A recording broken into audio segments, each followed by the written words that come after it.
Ya, assalamualaikum warahmatullahi wabarakatuh. Masih dengan Dia Retno ya di channel Guru Matematika. Nah, jangan lupa yang belum subscribe dulu ya. Nah, di sini saya akan bahas soal yang sudah saya berikan. Nah, untuk nomor 1, kalian perhatikan, diketahui bangun datar sebagai berikut. Nah, di sini ada persegi panjang, bukan persegi. Kemudian yang kedua ada belah ketupat, bukan persegi juga ya. Yang ketiga ada segitiga sama kaki, bukan sama sisi. 4 ada layang-layang, bukan persegi. Nah, di sini ditanyakan ada berapa bangun di atas yang memiliki satu simetri putar dan satu simetri lipat. Nah, kalian perlu ingat kembali apa yang disebut dengan simetri putar dan simetri lipat. Nah, suatu bangun itu dikatakan memiliki simetri putar apabila kita putar melalui pusat bangun datar tersebut dan diperoleh bentuk yang sama dengan bentuk awalnya. Nah, misal di sini untuk bangun pertama ya, ada persegi panjang bukan persegi. Kita putar sesuai dengan pusatnya searah jarum jam. Nah, dia akan menemui bangun yang sama atau bentuk yang sama saat diputar 180 derajat. Nah, sehingga posisi A ini akan berpindah, yang tadinya di bawah ya, kita pindah sehingga menjadi di atas. Kemudian B-nya kalau kita putar juga 180 derajat, B-nya akan berada di posisi sebelah kirinya A. Kemudian untuk C di bawah, D sebelahnya. Nah, jadi ini diperoleh bentuk yang sama saat kita putar 180, sehingga simetri putarnya udah punya satu. Kemudian kita putar lagi 180 derajat lagi. Nah, ini dapat kembali ke posisi awal, sehingga bangun persegi panjang ini memiliki 2 simetri putar. Nah, untuk simetri lipat ini saya garis dengan warna merah ya. Kalau di gambar ini terlihat simetri lipatnya berarti ada 2 juga. Simetri lipat itu kalau kita lipat di bagian sumbu simetrinya itu akan sama persis ya. Jadi bentuknya terbagi 2 sama persis kayak gitu. Untuk bangun kedua ini ada belah ketupat bukan persegi. Nah, ini saya gambarkan belah ketupatnya. Nah, di sini saya buat simetri lipatnya saja dulu. Nah, simetri lipatnya berarti ada 2 ya, karena ini belah ketupat. Berarti kalau saya lipat sumbunya vertikal dan horizontal ini dapat 2 simetri. Sehingga jawaban kedua dan pertama tadi udah tidak memenuhi ya, karena kita cari yang sumbu simetrinya baik simetri lipat maupun simetri putar itu 1. Nah, nomor 3 ini ada segitiga sama kaki. Sumbu simetrinya saya gambarkan hanya ada 1 ya, sehingga ini sumbu simetrinya atau simetri lipatnya hanya 1. Nah, simetri putarnya kalau kalian perhatikan itu kalau kita putar juga hanya dapat 1 kali untuk kembali ke posisi semula, sehingga sumbu simetri lipatnya 1, simetri putarnya 1. Nah, begitu juga untuk soal nomor 4, layang-layang ya. Sehingga jawaban yang betul adalah 2.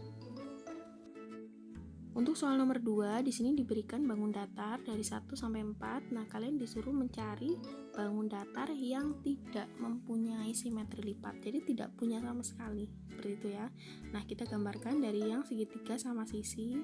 Kalau kita tahu segitiga sama sisi itu saat kita lipat misalnya dari bawah ya. Jadi sumbunya saya gambar dari bawah atau dari atas.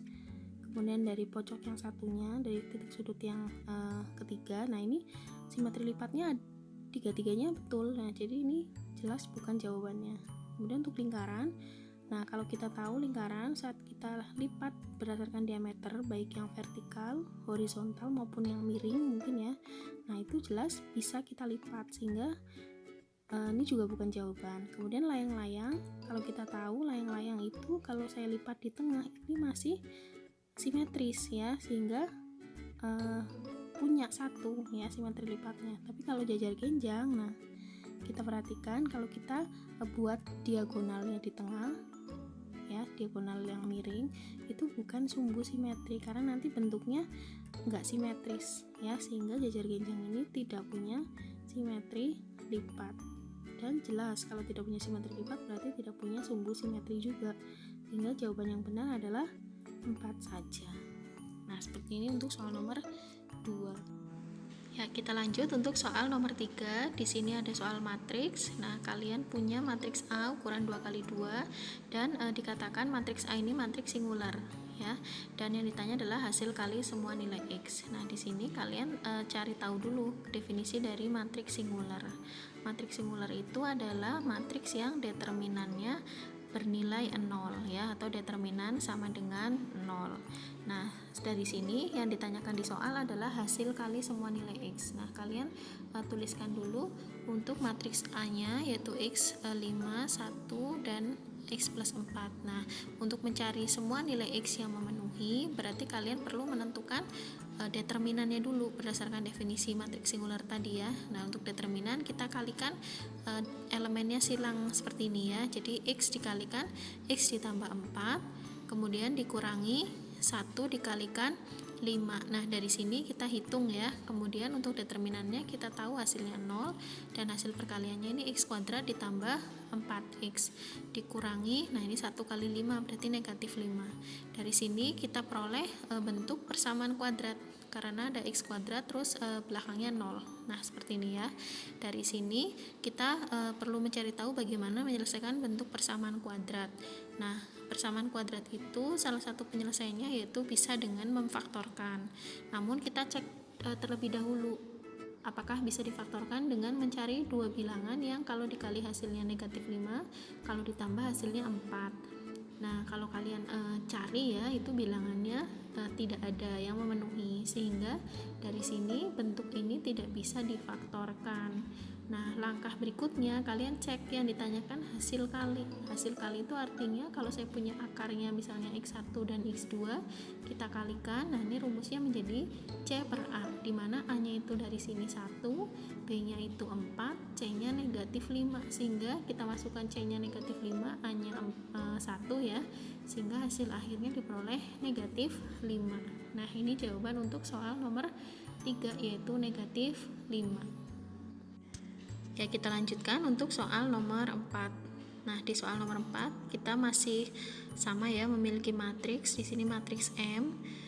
Nah, diketahui jika determinan M sama dengan 0, yang ditanyakan adalah nilai 2x min 1. Nah, kita ingat kembali ya, barangkali tadi di nomor 3 masih bingung. Nah, jika saya punya matriks A, elemennya A, B, C, D, determinan A ini bisa dicari dari A kali D dikurangi B kali C. Nah, ini rumus determinannya ya.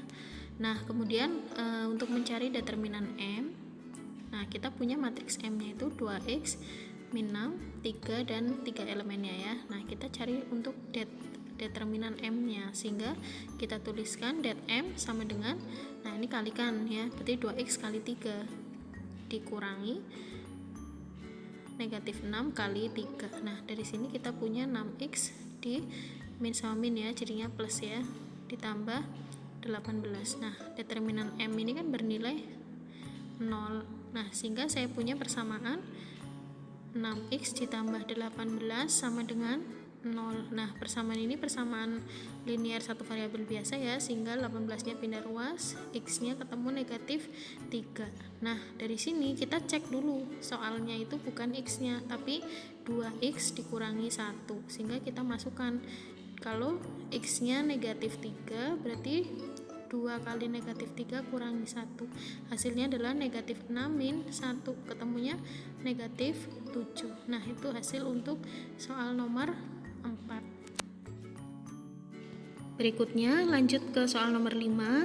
Nah, di soal nomor 5 ini kalian masih punya matriks sama ya, ketentuannya juga masih bicara determinan ya. Nah, ini supaya kalian lebih lancar ya.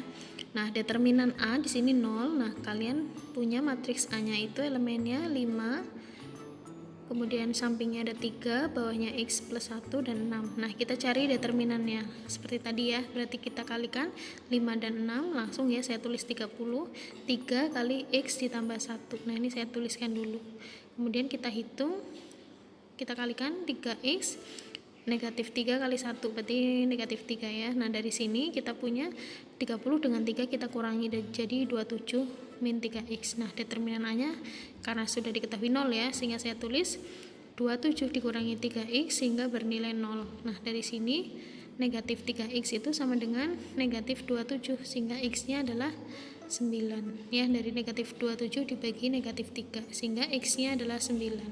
Nah, untuk nomor 6 kalian perhatikan di sini ada bentuk persamaan eksponen ya. Di sini ada 2 pangkat 2020 dikurangi 2 pangkat 2019. Kemudian hasilnya itu AX pangkat Y. Nah, dari sini kita amati dulu bentuk pangkatnya. Bentuk pangkat ini kan hanya bisa kita hitung kalau perkalian ya. Misalkan negatifnya ini diganti dengan perkalian, itu langsung bisa kita hitung. Tapi kan ini pengurangan, berarti kita pecah 2020-nya menjadi 2019 ditambah 1. Nah, kenapa harus dirubah supaya 2019-nya sama pangkatnya? Nah, dari sini 2019 ditambah 1 itu kan bentuk penjumlahan pangkat. Nah, ini bisa kita uraikan menjadi bentuk perkalian eksponen. Ya, jadi 2 pangkat 2019 kali 2 pangkat 1 kita pecah karena dia penjumlahan ya. Dari sini ada cari faktor yang sama, yaitu 2 pangkat 2019. Nah, dari 2 pangkat 2019-nya ini kita keluarkan, faktorkan ya. Yang depan kurang 2, nah yang belakang kan nggak ada angkanya nih, artinya kan dikali 1, sehingga 2 dikurangi 1. Nah, seperti ini. Kemudian jadi AX pangkat Y. Nah, setelah itu kita tuliskan 2 pangkat 2019. Nah, 2 kurangi 1 pasti 1. Nah, sama dengannya tetap. Kemudian, nah sebelah kiri berarti tinggal menyisakan 2 pangkat 2019. Nah, bentuk kanannya tetap saya tuliskan AX pangkat Y. Nah, dari sini kalian amati eksponen yang berada di sebelah kiri. Ini ada basis 2 ya. 2 ini berarti menunjukkan X, karena yang punya pangkat di kanan itu X-nya. Nah, 2019-nya jadi Y-nya. Sementara di kiri itu nggak ada A-nya. Nah, berarti nilai A ini bernilai 1. Nah, dari sini kalian punya A-nya 1, X-nya 2, Y-nya itu 2019. Sehingga diperoleh jawaban untuk A dikurangi X ditambah Y. Nah, kita tinggal masukkan A-nya 1, X-nya 2, Y-nya 2019. Nah, 1 dikurangi 2, ini kan negatif 1 ya. Negatif 1 tambah 2019, sehingga 2018. Nah, itu jawaban di soal nomor ke-6. Nah, dari sini kita lanjut nomor 7. Di soal nomor 7 kita akan mencari bilangan mana yang lebih besar dari sepertiga kali 20%. Nah, sepertiga kali 20% kalau kita hitung berarti kan sama aja 20 dibagi 3. Kita hitung dengan porokapet, 20 dibagi 3 berarti ketemunya 6 ya yang mendekati. Nah, ini sih kita tulis 6 kali 3 kan 18, sisanya 2 ya, kita tambahin 0 sehingga atas kasih koma. 20 bagi 3 lagi 6. Nah, dan seterusnya ya, seperti itu terus sehingga hasil akhirnya kita bulatkan 6,67%. Nah, kita harus cari bilangan yang lebih dari 6,67%. Nah, dari sini untuk yang pilihan ganda pertama kita punya 1/5 kali 24%, sehingga kita hitung 24 dibagi 5 gitu ya hitungnya ya. Jadi 24 kalau kita bagi 5 ketemunya itu berapa? Nah, ini 20 kalau kita bagi 5 kan 4 kali 5 20, sisanya 4 tambahin 0 10 atas kasih koma ya. 40 kali bagi 5 berarti 8. Nah, ini diperoleh 4,8%. Nah, jelas lebih kecil ya dari 6,67. Kemudian untuk yang poin B ini kan 1/6 kali 33%. Kita hitung lagi 33 kalau kita bagi 6 itu berapa. Jadi persennya nggak usah kita apakan ya biar lebih cepat menghitungnya. Nah, kita sama ya gunakan porokapet, ketemunya itu 5,5 ya. Nah, berarti 5,5% ini untuk yang poin B. Ternyata lebih kecil juga kan. Nah, tinggal kita cari yang poin C. Poin C itu kan 1/16 kali 90. Nah, berarti kalian ngitungnya 90 dibagi 16. Nah, ini sama ya, gunakan porokapet, kita cari 90 dibagi 16. Nah, hasilnya adalah sekitar 5, ya, karena 5 kali 16 itu kan 80. Nah, ini saya tulis sisanya kan 10 saya kasih 100 bagi 16 itu sekitar 6, ya. Jadi saya tulis ini nggak usah lengkap, nggak apa, 5, sekian aja karena sudah pasti lebih kecil dari 6,67. Yang keempat ya, bukan sebelum terakhir ya, 4 kali 30%. 30 kalau kita bagi 4 itu kan ketemunya berapa nih? 7 ya, 7 Nah ini 28, sisanya 20 ya, kita kasih koma, berarti 7,5%. Nah 7,5% ini kan lebih dari 6,67%, sehingga kita sudah menemukan jawabannya di poin yang keempat ya, sehingga jawabannya adalah D. Nah untuk soal nomor 7 seperti ini caranya, harus teliti ya, dan dihitung semua. Kemudian untuk nomor 8, kalian suruh mengurutkan bilangan dari yang terbesar. Nah bilangannya di sini ada 4 yang bentuknya beda semua ya, ada yang pecahan, ada yang desimal, ada yang persen. Nah kita membuktikannya dari poin yang A saja, kita buat dari yang 2/5, kita buat semuanya jadi bentuk desimal ya, sehingga membandingkannya itu mudah ya. 2/5 itu kalau kalian hitung menggunakan porokapet ya, 2/5 itu kan berarti ini kurna lebih kecil ya, sehingga saya kasih 0, 20 bagi 5 itu 4, sehingga jawabannya adalah 0,4. Nah untuk 8/9, nah kita gunakan porokapet juga, 8 dibagi 9, ini karena 8 lebih kecil sehingga kita tambahin 0 juga, atasnya 0, nah ini kan berarti 0, berapa?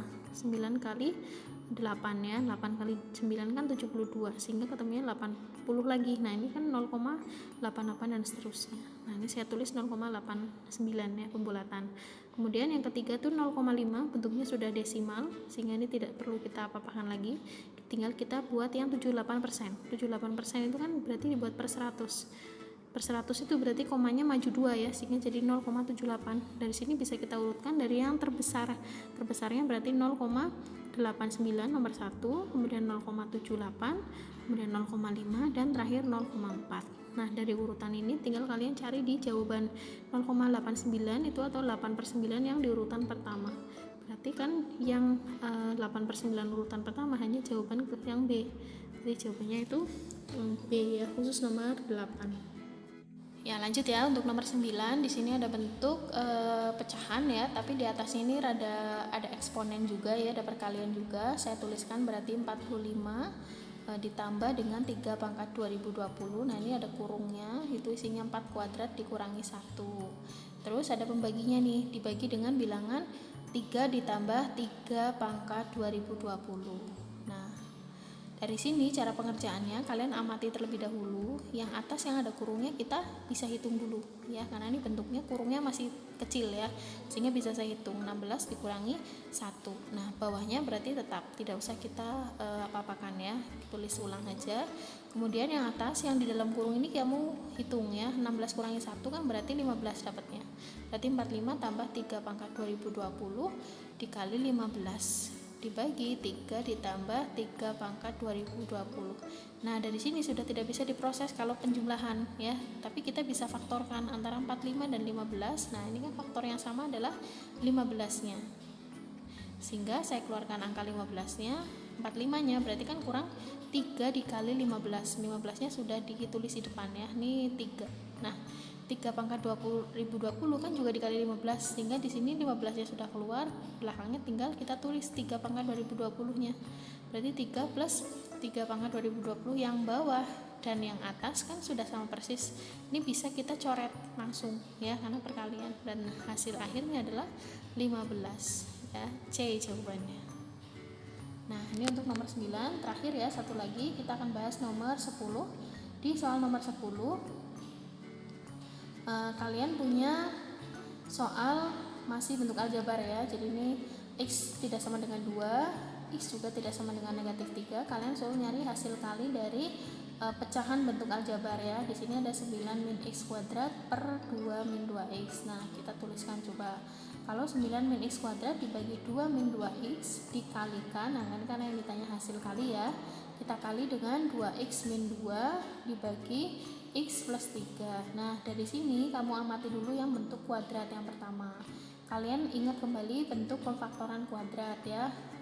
Kalau saya punya A kuadrat dikurangi B kuadrat, itu nilainya kan menjadi A ditambah B kali A dikurangi B. Nah 9 di sini kan bisa saya tulis jadi 3 kuadrat, sehingga kalau saya faktorkan A nya 3, B nya X ya, sehingga jadi 3 ditambah X kalikan 3 kurangi X.